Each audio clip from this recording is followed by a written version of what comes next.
Hey, hello everyone, Sean Symons here, PPG Grandpa. Man, what a beautiful day. No, it's not, it's raining, so I can't go out there and kite or fly or anything. So what am I going to do? I'm going to sit here and talk with you on this podcast. You know, about 2 years ago, I had open heart surgery with a little bit of a complication, had a stroke. Oh, horrible, man. Couldn't eat, couldn't talk. Had a peg tube. They had to feed me through a tube. It was awful. Took about a year to get to the point that I felt normal. Another year to get strong enough.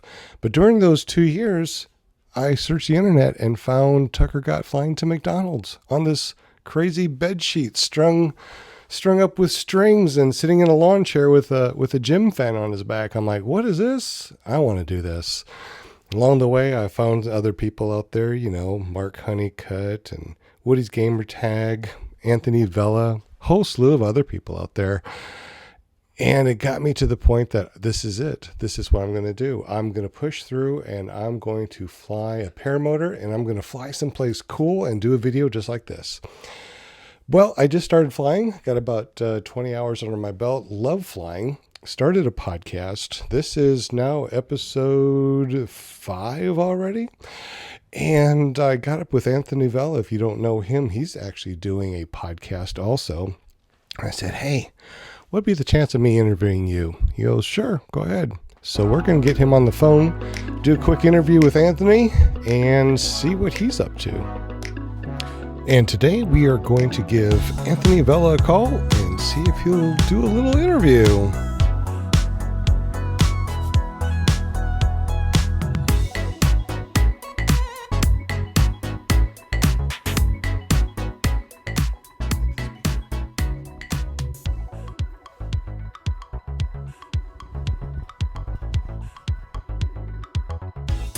It's going good. Just relaxing at home. Beautiful day. Super windy.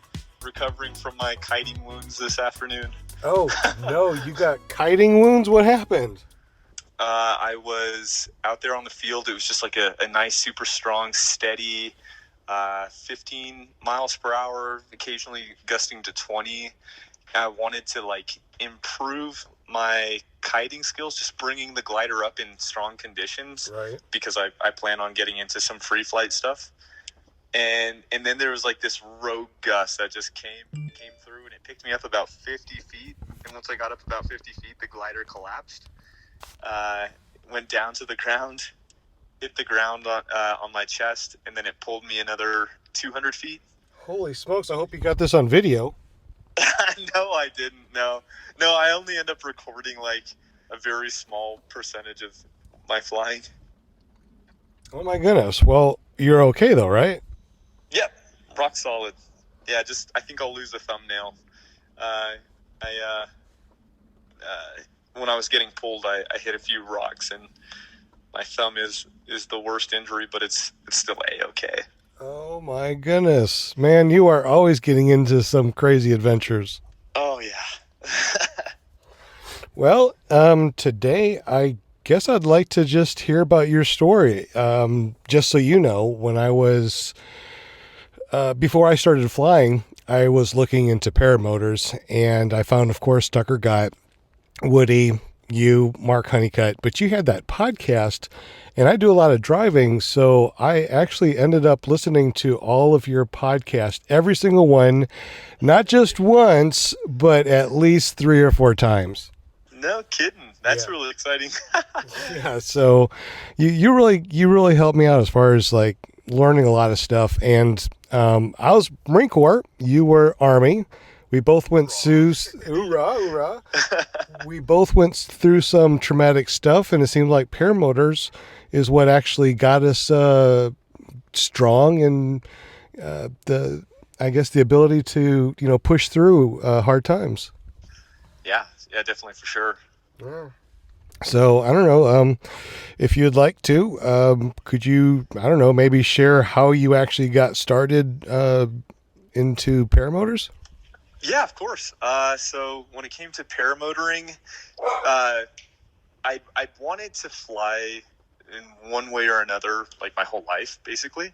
When I was younger, I was about 14 years old when I started doing my private pilot's license, and I was learning in a Cessna 172 at Camarillo Airport in Southern California. And before I finished my training, I enlisted for the Army, and I wanted to be a helicopter pilot. That was like, I did really well on the ASVAB, and they said I could be a helicopter pilot and that they had positions. It was a high school to flight school program that they called it back then. Oh, cool. Maybe it's the same thing today. And when it was like time to sign the paper, the recruiter was like, "Oh, there's no more positions." And I was like, "Oh man, I've already invested my mind into being in the Army at this point." And he goes, "But you can pick any other job you'd like to do." And I was like, "Okay, well maybe I'll be a combat medic," because I was aware that 2 years after serving as a combat medic, you could then drop a packet to become a flight medic in a helicopter doing medevac missions. Oh, good. And and then I was like, well, if I'm a flight medic, then maybe I can, get in with the other pilots and find myself flying or something like that. Right. But once I got out of combat medic training in San Antonio, Texas, I received orders to go back to Fort Leonard Wood, where I went to basic training. And the unit that I was assigned to, the 515th Sapper Company, was like, "Oh, well, we're going to Afghanistan, so we're like prepping." And when I got to Afghanistan, I ended up getting injured and medevaced all the way back to the United States, and I was in a WTU unit. And when I went to go to do the flight school stuff, they ask you a series of questions, and they said, "Well, you've been diagnosed with PTSD in the past from the wartime experiences, and you've had some severe spinal cord injuries and spinal cord surgeries." And so my FAA flight medical was revoked, and it was soul crushing, and it was the biggest kick in the cojones. So it really was like, that was, it's interesting because the experiences that I had in Afghanistan were just depressing for obvious reasons. But to come home and have that the flight medical thing taken away, because for me, thinking about being able to fly is the most therapeutic thought, because it's like that lifelong goal. And it kind of manifested in this frustration towards the FAA's medical process. And it was sometime later that I had recalled a memory from when I was younger of a man flying over the orchards where I lived. I used to work on a ranch, and one random day, some man was flying a paramotor, and I kind of just randomly recalled that, and then spent a lot of time just looking into it. And when I found out it didn't require a medical examination, I was kind of it was like a breath of fresh air. All of a sudden there was hope again. Yeah. And I spoke with Todd Scanderett with Resurgence PPG, and the organization was I think super new at that point, and they didn't really have funds available at that time. But I think Todd made a bunch of phone calls, and long story short, he made it so that I could get my training at a discounted rate, which made it available to me. It was a financially difficult time in my life, and I just remember thinking, after paying for all the needs of my kids and paying the mortgage on the house, if there's a penny I can save, I'll save it towards this paramotor. And it's kind of biting the bullet, because it's every last drop goes towards this dream that you hope you'll enjoy. Right. And when I did, the big surprise is I was so scared my first flight. Oh, were you really? Yeah. It's so funny because in my head, you can imagine it being this beautiful experience, with the music playing, dun dun dun dun dun. But as soon as my feet left the ground, I was actually really scared. Oh man, because your videos look like this is just what you've done your entire life. Oh yeah, and I think with progression, it's something that I hope to maybe do an episode on the YouTube channel, or maybe a podcast in the future. It's just about progressing in paramotoring, and I think progression refers to becoming one with the glider, where you just trust in it. So Oops. I think I lost you for a second. you there? Yeah, I think I lost you for a second. Hold on, let me see if it's my internet. I think it's my It could internet. be. No worries. If it happens again, I can just switch off from Wi-Fi to my cell. Sometimes that works better. Exactly. but yeah, no, the paramotoring thing, when it comes to progressing, what I think of when I think of progressing is just becoming more familiar with it, so that the end goal is that the glider and motor on your back are an extension of your body. Exactly. How do I do? So how long did you kite your wing before you took your first flight? The kiting was, I think, a few days. Oh, okay. I'd gone to Lone Star Paramotor in Austin, Texas, and the weather wasn't really ideal for like first flight conditions. So we had a lot of opportunity for kiting with some speed wings, and I had a lot of fun with that, and it clicked pretty well. But yeah, there was a lot of kiting. Yeah. What was your first wing that you had? Did you have like an A wing or a B wing? What kind of wing did you have? My very first wing Yeah. that I ever purchased was an Ozone Spider, the 26 meter. It's the one that I flew to Walmart with. Yeah, I love that video. Yeah. Matter of fact, I saw that in one of the was it the Daily Mail in the UK thing? They came out with that. Yeah, and I watched it. And I thought that was pretty good. Pretty crazy, the stuff they cling to these days. So yeah, so Tucker took a trip to McDonald's. You took a trip to Walmart, and during your trip to Walmart, on your way back, you had peanut butter and jelly, and you made yourself a peanut butter and jelly sandwich while you were flying. How'd that work out? It wasn't. It was. I think I refer to it as like the world's ugliest peanut butter and jelly sandwich. Yeah. It was kind of like just a challenge, really. I mean, at that point, I had developed, I suppose, an awareness that oscillations wasn't really a big deal, and taking your hands off the control just means that the wing may get into some light oscillations, especially on a wing like an Ozone Spider in a 26 meter. Like, it's not going to ever be that bad, but the oscillations were enough to make my peanut butter and jelly smearing game off that day. Yeah, and you had peanut butter and jelly all over your fingers, right? Yeah, and my beard was longer, and so it's the flavor saver. I kept it for later. Yeah, yum, right? So that Spider was a B-rated wing, correct? Yeah, absolutely. So you actually started on a B wing, and I actually started on a B wing too, the Roadster 3. I feel like they're pretty darn solid. I know that there's a lot of new people out there that are like, I want an A wing because it's really solid and really stable. But to me, I think my Roadster 3 was extremely stable, and your Spider felt pretty stable, did it not? Yeah, I want to make sure the internet doesn't cut out. You have me well? Yeah, I'm actually, it's raining over here. It's one of those really miserable days, unfortunately, that you can't even go out and kite or do anything. I guess the only thing you can do is call Anthony and say, "Hey, how about an interview today?" Yeah. In response to the Spider being a first wing, like wings like the Ozone Spider or a Dudek Universal, Yeah. I think for most people, like I would totally be a proponent of saying you're good to go with that as a first wing, so long as you feel comfortable after your first flights, and I don't really care for that mojo. Like, I don't think I would really ever try to sell somebody on a mojo. If anything, like, I would just suggest maybe a bigger Spider, right, for the person.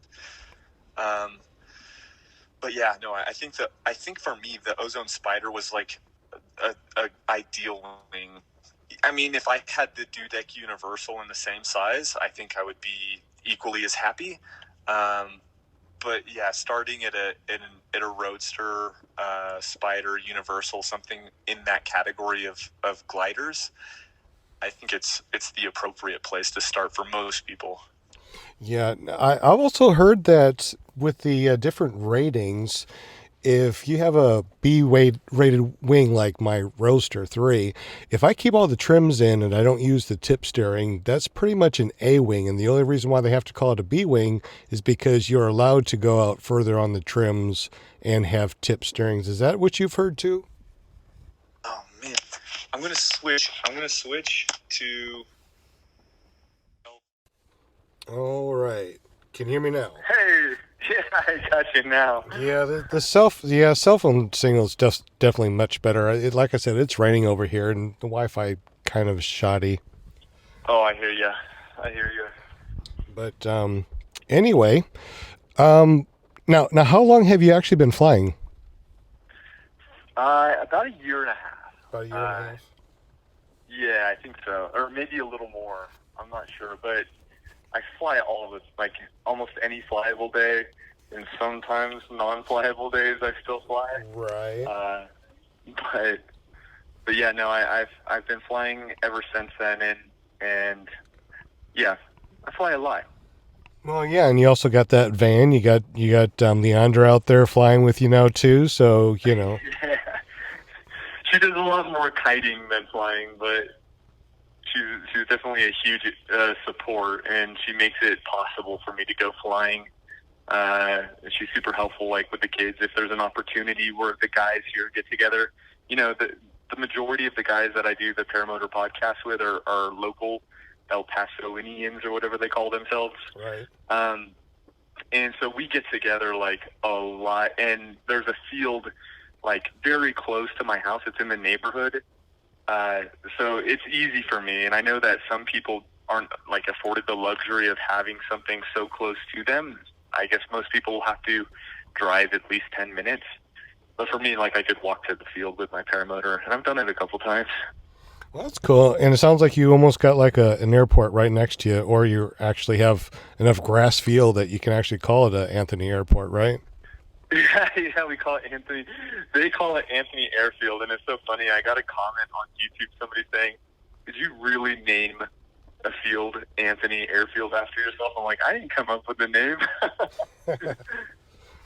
Now, with the last year and a half of flying, I know it's hard to really look back and remember being new at flying, but maybe you do. I don't know.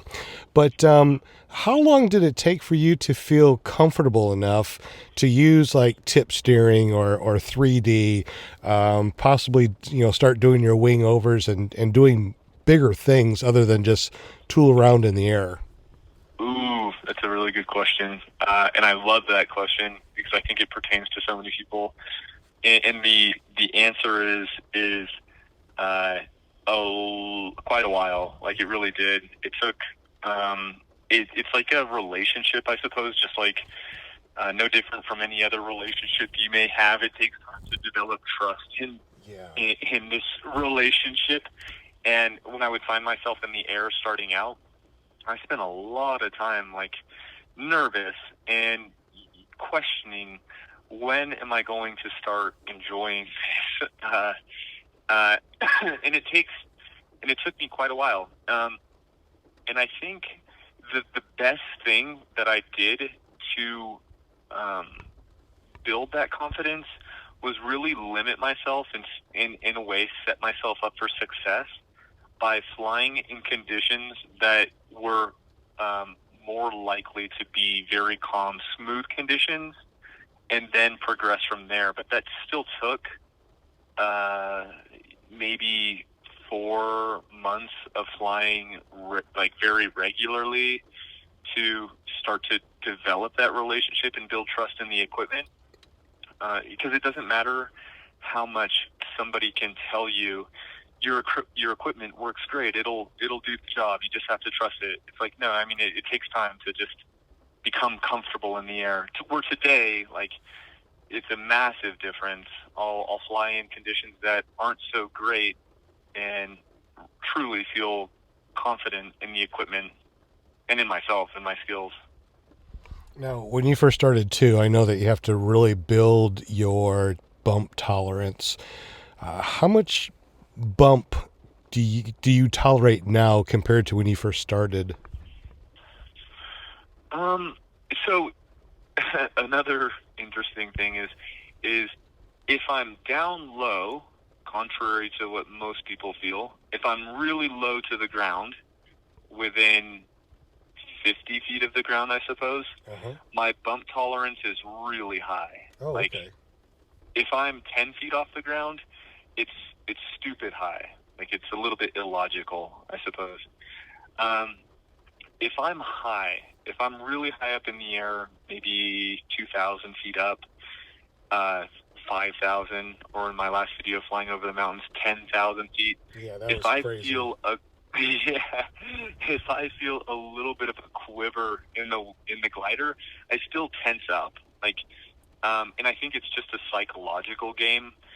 A long time ago, I was doing this video where I was looking for better weather because El Paso was kind of blown out for the week. So I made a drive to Hatch, New Mexico, and it was the least crappy weather, for a lack of better terms.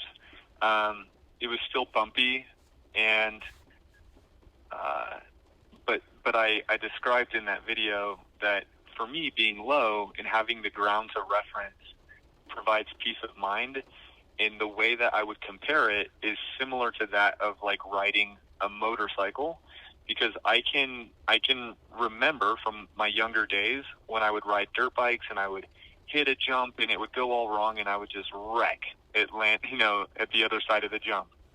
But be okay with that, because it didn't equate to death.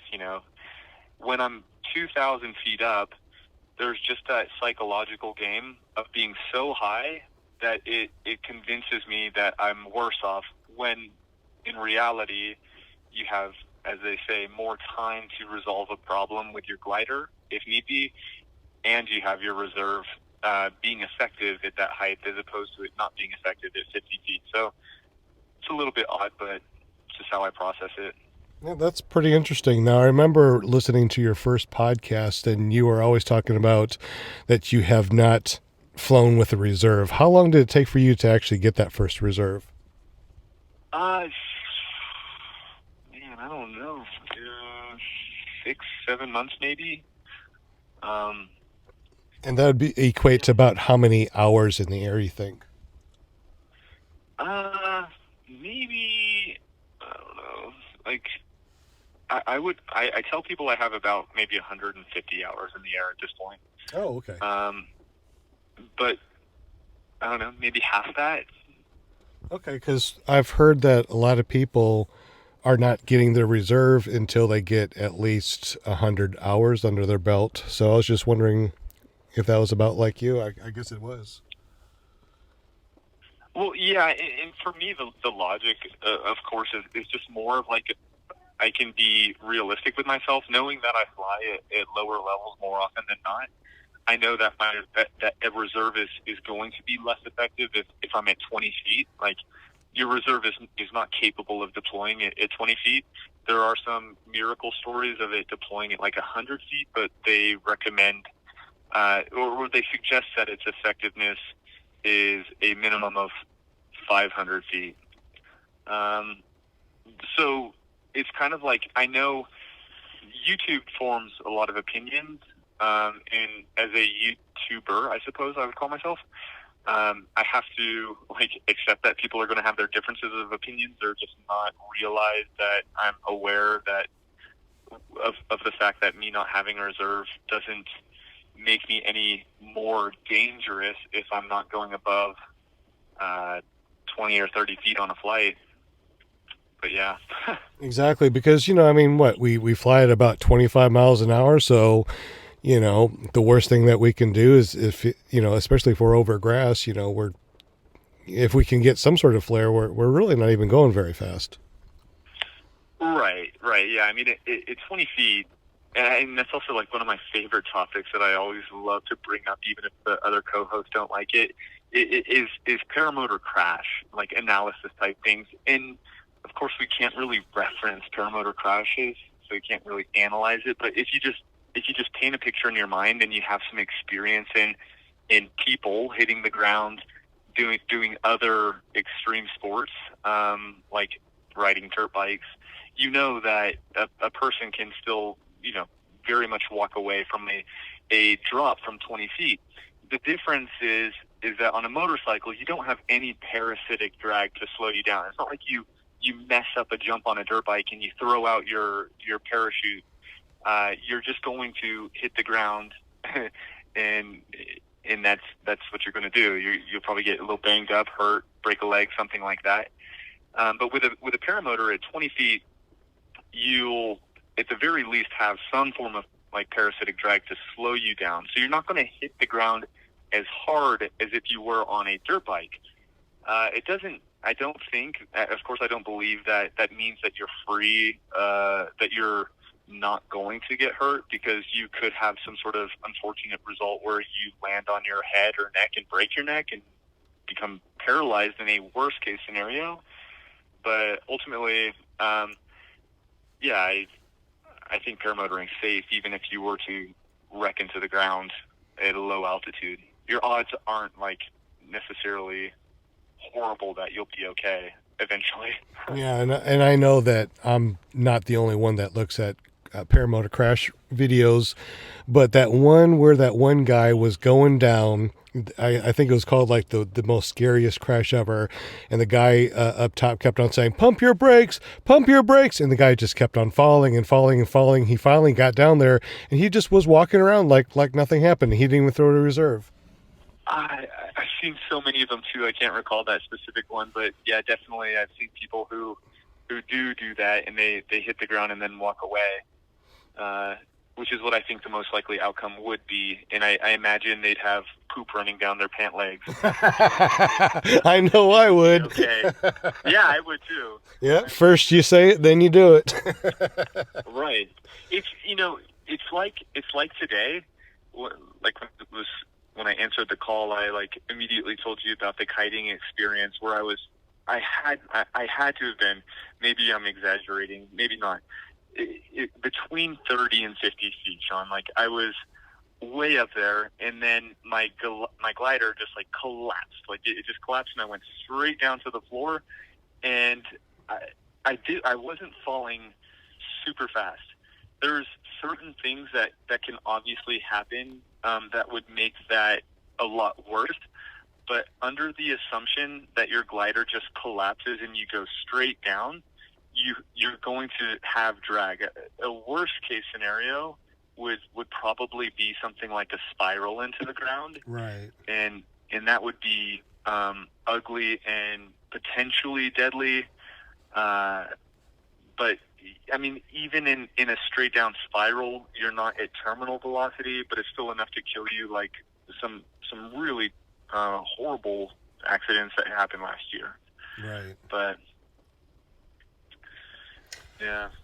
One of the things, as me having less than 20 hours in the air already, is flying up in the air and worrying about that frontal collapse. Now, you've taken some SIV courses. How likely is it, me keeping, trims in and not using tip steering and not doing anything silly, just flying, enjoying myself, how likely is it that I would ever take a frontal collapse? So I think based off of how the advancements in equipment these days, like if I'm on a new glider, any new glider, realistically, if I was on a Dudek Universal or a Ozone Spider, I would say if you didn't choose to fly on a day that was just clearly a bad day to fly, and you weren't flying over an area that's known to produce like rotor, I mean, these are things that would be really obvious. Like if you were putting yourself in that situation, it might happen.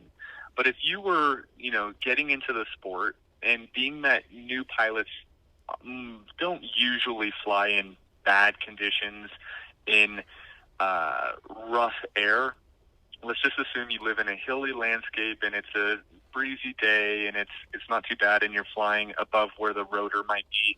Your wing is not going to frontal. Like it will not frontal. Unless some crazy, stupid, not worth mentioning incident occurred, just to not be the person that says nothing or that it's completely impossible. But it's just not going to happen. I would bet my life on it, and that's what I do every time I go and fly. If I thought that my wing would randomly frontal in normal conditions, I don't think I would be paramotoring personally. I think it would just be too much of a risk for the reward. Gotcha. But yeah, I don't think it's likely. And even if it did, even if you were to take a frontal, I've seen there's a pilot here in El Paso who used to fly a really old glider, and it took a little frontal when he was coming over this hill on a very windy day, and it frontaled, and it completely frontaled, and then recovered itself maybe within 10 feet of a drop. Like it was nothing. It was just like in, out, and it fixed itself. And then he kept flying for the rest of the day. Mm. So. How about like flying through somebody else's wash? Like, my instructor said, be careful when you're flying behind another paramotor because the wash or the wake from the prop could cause turbulence, possibly a frontal. Am I remembering that correctly? Yeah, for sure. I mean, what you're talking about is the wake, going through somebody's wake. Uh-huh. So, yeah, it definitely disrupts the air. Like gliders love their smooth air to just cruise on through, and if you go, the air is very much like water, and it's like a boat going through it, and except we're not fortunate enough to be able to see the air. Right. There's a funny saying on a video I'd watched a long time ago saying that if we could actually see the air, we would never fly because you would just see how crazy it can be. But yeah, when you fly around, whether it's somebody else's wake that their glider or prop is putting off, and I guess there's also those two different components, right? It could be the wing's wake, or it could be the propeller's prop wash, right? Right. That you would fly through. But you still don't think that you'd take a frontal on something like that, though. No, I really don't. I never have. I've flown through people's wake like at least 100 times. And it's a little bit concerning. Like, it can get your nerves up because you do get rocked. But I have never thought for a second that my glider was close to collapsing because of it. Really, being that I like to do tight turns, I hit my own wake a lot, like very often, mm-hmm. Usually a couple times per flight. And yeah, it doesn't concern me. But if I was a new pilot getting into it, your mind may play tricks on you and say that could have been dangerous when really it's not dangerous. Not on new equipment. Okay, yeah, because I think of all the things that could happen. To me, I think that's the scariest thing. So what is the scariest thing that has happened to you when you since you've been flying? Thank you. Oh, sorry, Jonathan. My son just got home. Oh. The scariest thing in flying was my first time experience when it came. I recently shared it, and it was my scariest experience. I ran off of a mountain prior to having any knowledge on the effects that the terrain, like the hilly mountainous terrain, would have. And that's the paragliding one, right? Yeah. Yeah. And to this day, that was my first experience and my worst experience. And it was horrifying. Like, my anxiety was through the roof. And never did the glider take a collapse. It was an advanced rated glider. Everything's backwards here, right? Like, my first flight and the most advanced glider I've flown off of the mountains, totally backwards, but I did it. It was a poor decision.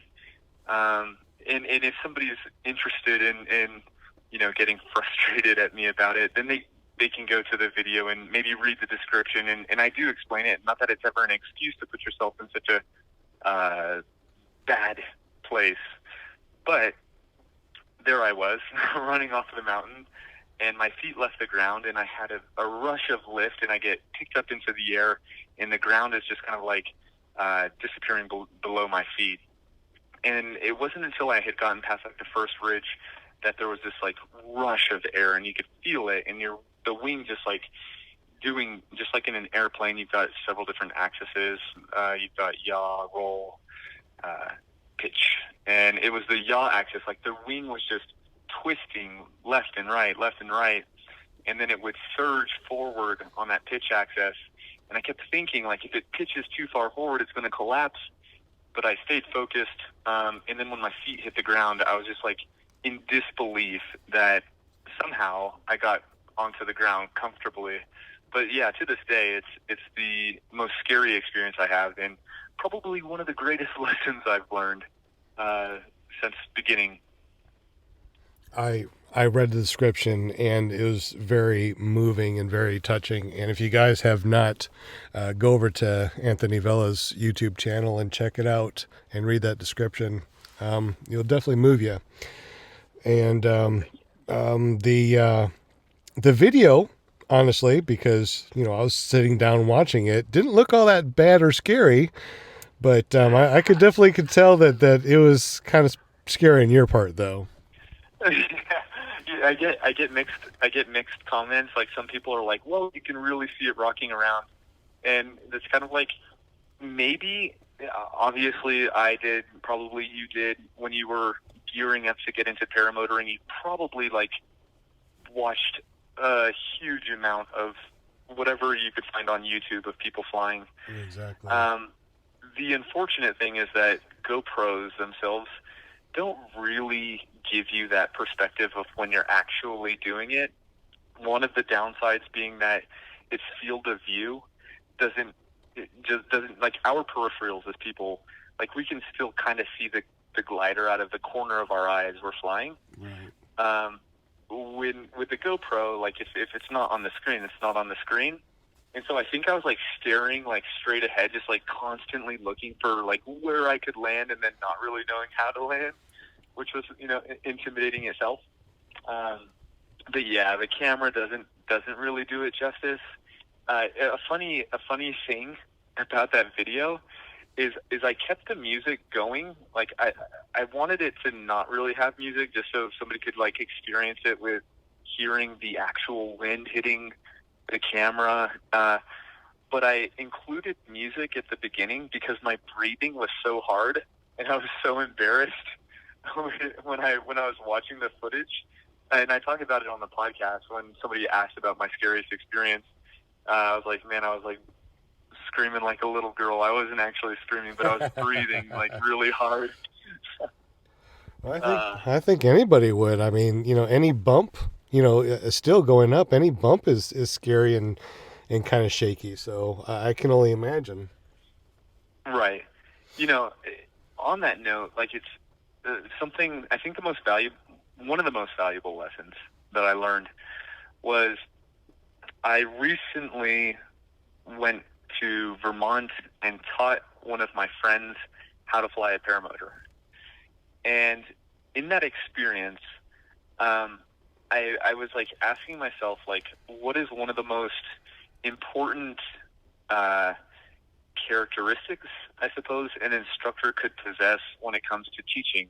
And there's like a bunch of different options. It would be like maybe the educational side of things, maybe the ability to demonstrate how to perform the tasks at hand, or then there's like a big one, and it's just like sympathizing, and maybe being more aware of what the student pilot could experience before they've experienced, and prepare them for that without scaring them, right? So like, that is difficult.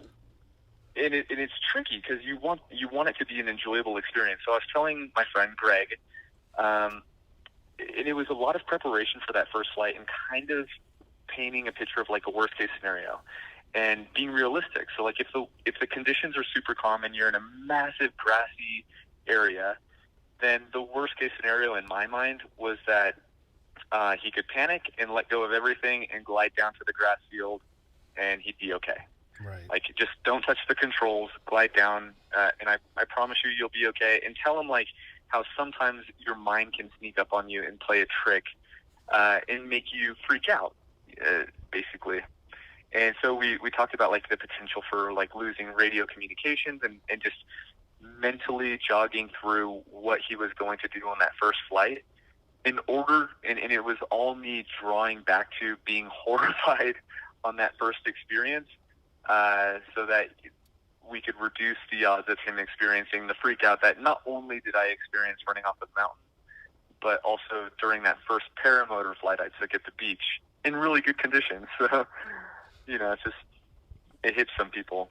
Right. I would love to get into this, one of these last videos that I watched that I really thoroughly enjoyed, and that's the para-caching, the para-cache that you did. And just in case y'all didn't know, Anthony went out and was doing some geocaching with the paramotor and stashed some cash. Well, not cash, a T-shirt and some other stuff. And Really going to get them to look for it. yeah, but I'll let Anthony tell you a little bit about it. If you haven't seen it, you definitely need to go over to his channel and check out the para caching. It's one of my favorite videos. But Anthony, go ahead and tell us about it and what inspired you, and is there going to be some more in the future? Because I would definitely like to go and check that out. Oh, for sure. Yeah, para caching. It's really geocaching, and geocaching is like a GPS hidden object game. Like, you have coordinates that you can use your phone to go in and find out in remote locations. They can be in congested areas, but not when it comes to paramotoring, because we can't fly in congested areas. But fortunately, with paramotors, we can access backcountry, and it's basically like a treasure hunt where you're going and finding it with your flying machine. And it's really cool because there's already an app, like a phone app available. There's a website that makes it really easy to do or to get started with. So once you get into paramotoring or and become comfortable with flying and maybe multitasking by looking at your phone while you're flying, then you can probably safely get into what we call paracaching at this point. And the idea is that you just create something, a simple logbook. You stash it in a weatherproof container. You fly out somewhere, you hide it, and then other paramotorists can pursue it. Really, anybody can pursue it, but there's just bonus feel-good points if you find it using your flying machine. And yeah, I'm surprised, there's kind of a science to YouTube and how to try and get a video the recognition it may deserve. In that video itself, it was just so much fun, and it's really genuine. It's something that we all see fun doing, whether the cameras are rolling or not. But I don't know. I hope it picks up a little bit of momentum in YouTube's algorithm so that more people can find out about it. I think it's not only something that paramotorists would like, but I think it also has the potential to draw people into our sport that we enjoy so much, because it's just one fun application of using the paramotor that's legal and safe.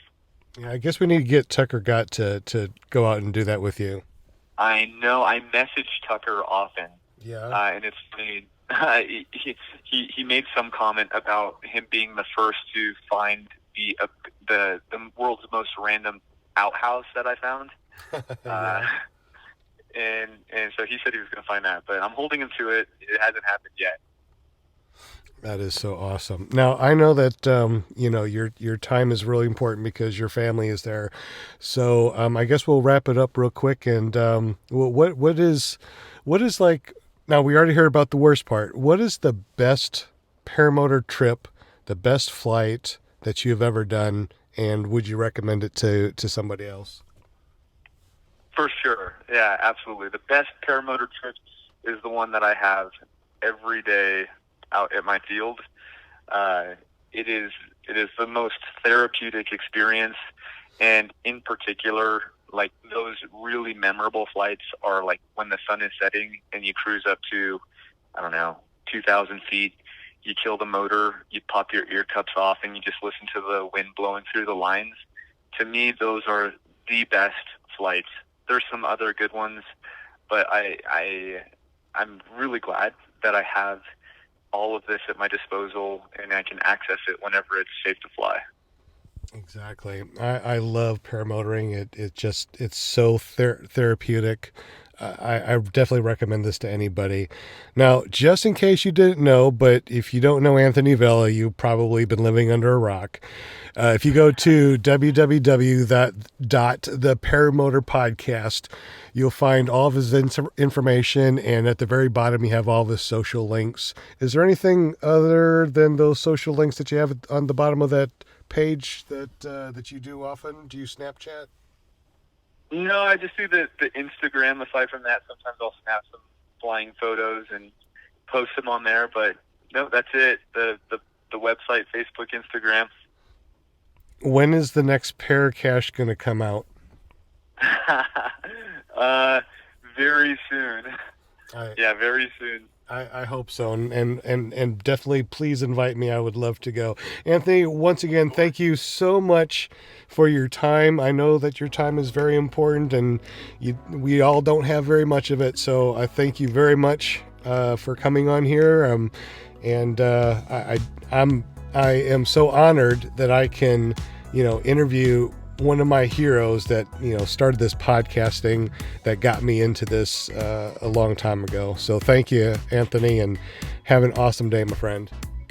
You're welcome. Thank you for having me. Well, thank you so much, guys, for listening to this podcast today. If you have not found me on the internet, I am at ppggrandpa.com. Hey, if you want to actually get up with me and be on my podcast or be interviewed, or if you have an interview with somebody awesome, you can get me at ppggrandpa@gmail.com. And of course, I'll give you my phone number. We can talk and we can text and chat, because I really want to be able to get to know a lot of people out there. I've already have more contacts in my phone than I think that they're supposed to be, which is really good. But I've really enjoyed this sport so far, and I really want to be more involved. Anyway, once again, thank you so much for listening to my podcast. We'll catch you next time when we have I don't know, somebody. Hey, get up with me and you'll be the next one on episode 6. Have a great day, and we'll chat at you later, man.